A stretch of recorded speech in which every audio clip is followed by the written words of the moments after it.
West ইন্ডিজের হয়ে 2009 সালে ওয়ানডে ক্রিকেট দিয়ে যাত্রা শুরু হয় ডেভন থমাসের। ক্যারিবীয়দের হয়ে খেলেছেন একটি টেস্ট, 21টি ওয়ানডে ও 12টি টি20 ম্যাচ। সবশেষ আন্তর্জাতিক ম্যাচ খেলেছেন 2022 সালের ডিসেম্বরে। জাতীয় দলে অনিয়মিত হলেও নিয়মিত ফ্র্যাঞ্চাইজি ক্রিকেটে দাপিয়ে বেরিয়েছেন থমাস। সংক্ষিপ্ত সংস্করণেই জড়িয়ে পড়েন দুর্নীতির বেড়াজালে।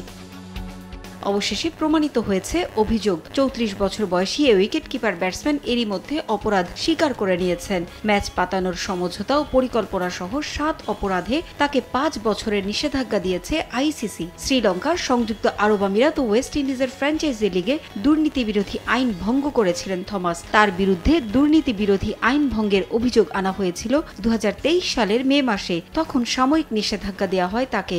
যে 3টি লিগের আইন ভঙ্গের অভিযোগ আনা হয় তার মধ্যে সবচেয়ে গুরুতর ছিল শ্রীলঙ্কা প্রিমিয়ার লিগ এলপিএল-এ। 2021 সালে ক্যান্ডি ওয়ারিয়র্সের হয়ে একটি ম্যাচে খেলেছিলেন থমাস। সেখানে ম্যাচ পাতানোর চেষ্টার দায়ে তার বিরুদ্ধে এসএলসি আইনের 4টি ধারা ভঙ্গের অভিযোগ আনা হয়।